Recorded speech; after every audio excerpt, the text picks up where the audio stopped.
की कुछ तस्वीरें भी आपको दिखाएंगे, सीधे हम आपको राज्यसभा से तस्वीरें दिखाएंगे। And also wear full masks and all for future. And then what happened yesterday in the backdrop of that, so that is totally unsustainable. Then I have told the Secretary General today, the entire campus is in the administrative control of the Speaker. As the chairman, I have directed my Secretary General to get in touch with the Lok Sabha Secretariat and see to it that proper care is taken about the people who are protesting. Though the Secretary General reminded me and also showed me 13 of this month before starting the session. At that time, no dispute or no hangama at that time. Members cannot use the facilities of the Parliament House for any demonstration, dharna, strike, fast, or for the purpose of performing a religious ceremony also. That is the instruction.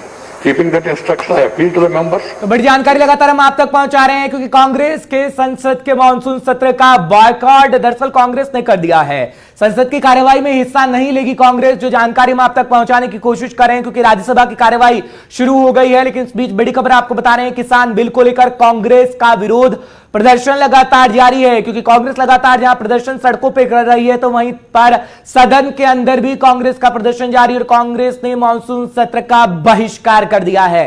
Congress ने संसद के monsoon सत्र का बहिष्कार कर दिया, यानी boycott कर दिया गया है, जिसकी जानकारी हम आप तक पहुंचा रहे हैं। क्योंकि बात करेंगे संसद की कार्यवाही की, तो संसद की कार्यवाही में हिस्सा नहीं लेगी कांग्रेस, क्या कुछ कहा जा रहा है राज्यसभा के अंदर, वो भी जरा आप सुनिएगा। Tax, one nation one tax, one nation one ration card, भगवान के लिए, खुदा के लिए वन नेशन वन पार्टी की तरफ मत जाइए। वेरी गुड, वरना ये कर रहा है। अच्छा है, और लास्ट में सहमत होना चाहिए। लास्ट में सर मेरा निवेदन है इस गवर्नमेंट से, 3 चीजों किसानों के बारे में, और जब तक ये 3 चीजें नहीं होती हैं कि गवर्नमेंट को एक दूसरा बिल लाना चाहिए जिसमें प्राइवेट प्लेयर्स पर ये अंकुश लगना चाहिए कि वो एमएसपी से नीचे नहीं खरीदें। That is number 1। Right right. आप बैठ जाइए, आप बैठ जाइए प्लीज। यहाँ सदन में आप बैठ जाइए, आप बैठ जाइए सदन के अंदर, आप बैठ जाइए ना बिल के अंदर। आप बैठ जाइए मेरे भाई, बिल के अंदर, सदन में बाहर हम ठीक है, क्या हम बोलते हैं उसकी बात नहीं करता। सदन के अंदर बिल लाना चाहिए जिसपे कानून, जिसमें आप कोर्ट में जा सकते हैं, बाहर कहने पे हम कोर्ट नहीं जा सकते। दूसरा, एमएसपी जो भी अनाउंस होना चाहिए C2 स्वामीनाथन फार्मूला पे होना चाहिए। राइट। नंबर 3, गवर्नमेंट बाद में करो भाई, स्टेट गवर्नमेंट्स और फूड कॉर्पोरेशन ऑफ इंडिया को जो खरीदी करेगी किसी भी एजेंसी के द्वारा, वो एमएसपी से नीचे नहीं होनी चाहिए। राइट। और जो उसके साथ ही हमारे जो कलीग्स हैं जिनको सस्पेंड किया है रेस्ट ऑफ द सेशन के लिए, उनका भी वो वापस लेना चाहिए। तो ये 3 चीजें जो किसानों से संबंधित, राइट, जब तक सरकार इनको वापस नहीं लेती है, हम सेशन का। तो किसान बिल को लेकर लगातार प्रदर्शन कर रहे हैं और कांग्रेस बोल रही थी राज्यसभा के अंदर, लेकिन इस बीच आपको बताएंगे हरिवंश नारायण उपसभापति ने उपवास रखा है। विपक्षी सांसदों के बर्ताव के खिलाफ ये उपवास रखा गया है। बड़ी जानकारी हम आप तक पहुंचा रहे हैं, क्योंकि आपको बता दें कि पीएम मोदी ने भी उपसभापति हरिवंश की तारीफ की है। 4 तस्वीरें आप देखिएगा, क्योंकि कल निलंबित कर दिया गया था 8 सांसदों को। जो पहली तस्वीर हम आपको दिखा रहे हैं, क्योंकि निलंबन का प्रस्ताव लाया गया, उसके बाद तुरंत 8 सांसदों को निलंबित कर दिया गया। कांग्रेस के सांसद, टीएमसी के सांसद, आप सांसद उसमें शामिल रहे।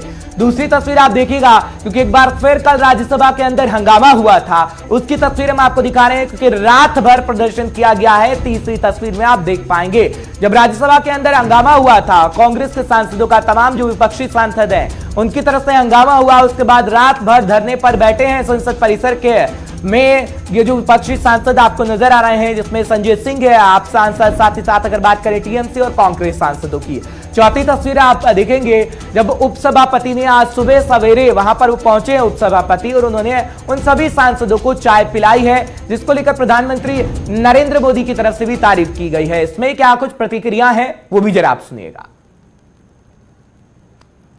न्यूनतम समर्थन मूल्य एमएसपी 50% ज्यादा देना तो दूर, इसी सरकार ने कोर्ट में एफिडेविट देके कहा हम न्यूनतम समर्थन मूल्य 50% ज्यादा नहीं दे सकते। इस देश के किसानों को 6 साल से धोखा देने वाली सरकार के खिलाफ जो ये काला कानून ये लोग लेके आए हैं, उसके खिलाफ हम लोग यहाँ पे धरने पर पूरी रात बैठे रहे। और ये एक सांसद होने के नाते हम लोगों की नैतिक जिम्मेदारी, हम यहाँ अपना चेहरा दिखाने नहीं आते पार्लियामेंट में अंदर, हम यहाँ पर आते हैं देश के करोड़ों किसानों का मुद्दा उठाने के लिए, देश के करोड़ों नौजवानों का मुद्दा उठाने के लिए, देश के 130 करोड़ आम आदमी का मुद्दा उठाने के लिए। लेकिन जिस तरह से लोकतंत्र का गला घोट के, संविधान का गला घोट के, अल्पमत में होने के बावजूद बीजेपी ने जबरन ये बिल पास कराया, उसके विरोध में हम लोग बैठे थे रात भर, अभी भी हमारा धरना जारी है। इस मोदी सरकार ने किसान के हित के खिलाफ के विधेयक लाए हैं। ऐसे है पहले प्रयास जब भूमि अधिग्रहण कानून लाया था, बिल लाया था, तब भी ये प्रयास हुआ था, तब भी देश के किसानों ने इसका विरोध किया था। जो जॉइंट पार्लियामेंट्री कमेटी बनी उसका भी मैं मेंबर था। और अभी भी किसान के खिलाफ की ये बात है। जिस प्रकार से रूल्स को अनदेखी करने की कोशिश चेयर द्वारा हुई थी, उसके खिलाफ का ये संघर्ष है। और इस देश के किसान की लड़ाई में हम पूरी तरह से किसान के साथ है। मोदी सरकार को किसान के हित के खिलाफ की कोई बात हम करने नहीं देंगे। एक इशू के खिलाफ की लड़ाई है, एक तरफ कॉरपोरेट लॉबी, एक तरफ सरकार है जो किसान के खिलाफ की बात कहती है, और एक तरफ हम सब लोग हैं जो किसान के फेवर की बात हम कर रहे हैं, किसान को बचाने की बात हम कर रहे हैं। और उसी दिशा में हमारी बात है। हमने डिप्टी चेयरमैन जी को भी कहा कि ये जिस प्रकार से रूल की अनदेखी की गई थी वो पूरी तरह से गलत है और इस प्रकार से हाउस नहीं चल सकता। तो किसानों को लेकर सड़क से लेकर संसद तक संग्राम है। तस्वीरें तो खैर हम आपको दिखा ही रहे हैं। निशांत राय हमारे साथ जुड़ रहे हैं, तमाम जानकारी वो आप तक साझा करेंगे। निशांत, जानकारी दीजिएगा कि जो हम तस्वीरें दिखा रहे हैं, संग्राम तो देखने को मिल रहा है सड़क पर भी और संसद के अंदर भी। और जिस तरीके से गुलाम नबी आजाद अभी राज्यसभा के अंदर तमाम बातें बोलते हुए नजर आए, कह रहे थे कि एमएसपी से छेड़छाड़ ना हो, स्वामीनाथन रिपोर्ट का भी उन्होंने जिक्र किया। लेकिन अगर हम आप सांसदों की बात करें, कांग्रेस सांसदों की बात करें, तो वो कह रहे हैं कि लोकतंत्र का गला घोट दिया गया, भारी बहुमत ना होने के बावजूद भी इस बिल को पास करवा दिया गया। आखिर किस तरीके से आप इसे देखेंगे, क्योंकि आप किसानों के जहां तक जिक्र कर रहे हैं तो प्रधानमंत्री नरेंद्र मोदी खुद कह रहे हैं कि किसानों के समर्थन में बिल है और किसानों को लाभ होगा। तो फिर आखिर सच क्या है निशान? देखिए, अगर बिल की जहां तक की बात की जाए तो बिल में जो विपक्ष को ऐतराज है वो एमएसपी को लेकर है। विपक्ष का कहना है कि जिस तरीके से किसानों का निजीकरण किया जा रहा है, कृषि का निजीकरण किया जा रहा है, एक वक्त बाद सरकार जो है एमएसपी हटा देगी और वो कॉरपोरेट के लोग तय करेंगे कि फसलों की कीमत क्या है। और इसी डर को लगातार विपक्ष अपनी बात के तौर पर रख रहा है। हालांकि प्रधानमंत्री नरेंद्र मोदी हों, उन्होंने साफ तौर पर कहा है कि सरकार कभी भी एमएसपी नहीं हटाएगी, बल्कि कल जो सरकार ने फैसला लिया है तमाम चीज़ों की एमएसपी पर जो है वो दाम बढ़ाए भी गए हैं, एमएसपी को बढ़ाया गया है। यानी कि सरकार एक तरफ एमएसपी में बढ़ोतरी कर रही है, दूसरी तरफ विपक्ष का ये कहना है कि वक्त रहते सरकार एमएसपी को हटाना चाहती है, इसलिए ये कानून लेके आई है। दूसरा, जो आवश्यक वस्तु संशोधन अधिनियम है, उसमें विपक्ष का कहना है कि इससे सरकार जो है वो जमाखोरी को बढ़ावा देना चाहती है। दूसरी तरफ सरकार का कहना है कि ये जमाखोरी को बढ़ावा देना नहीं, बल्कि किसान जब व्यापारी को अपना माल बेचेंगे तो व्यापारी बड़ी मात्रा में किसानों से माल खरीद सके, किसानों का माल बिक सके, इसलिए ये संशोधन जो है वो लाया गया है। यानी कि विपक्ष का कहना है जमाखोरी, सरकार का कहना है कि व्यापारी ज्यादा से ज्यादा माल खरीद सके जिससे किसानों को ज्यादा से ज्यादा लाभ हो सके। लेकिन प्रधानमंत्री नरेंद्र मोदी और सत्ता पक्ष तो ये कह रही है कि हमने तो बिचौलियों को खत्म कर दिया, सीधा सीधा किसानों को लाभ होगा। क्या इस बात को हम समझ लें अच्छे से, क्योंकि जिस एमएसपी का जिक्र लगातार हो रहा है और किसान कहीं ना कहीं कुछ तो समझ रहा होगा निशान, क्योंकि अगर किसानों के एग्जाम्पल के तौर पर, उदाहरण के तौर पर हम समझे तो किसानों को अगर 5 रुपए मिल रहे हैं तो वो ये चाहता है कि हमारे पास 5 रुपए ही रहे, उससे कम ना हो। हालांकि वो बढ़ोतरी भी नहीं चाहता, लेकिन वो चाहता है कि 5 रुपए तो रहे, कमी ना हो। लेकिन किसानों के लिए सरकार कह रही है कि 5 से 6 रुपया भी बढ़ेगा। तो तरीके से एमएसपी का जिक्र किया जा रहा है एग्जाम्पल के तौर पर, इसे समझे तो आसान भाषा में निशान।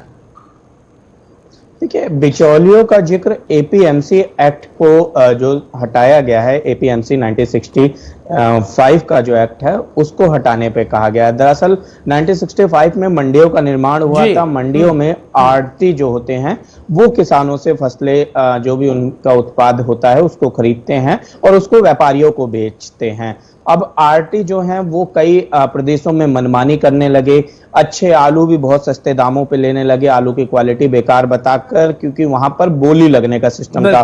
तो आरती जो है बोली लगाने के लिए किसानों से पैसा लेते थे और किसानों को सही कीमत अदा नहीं होती थी।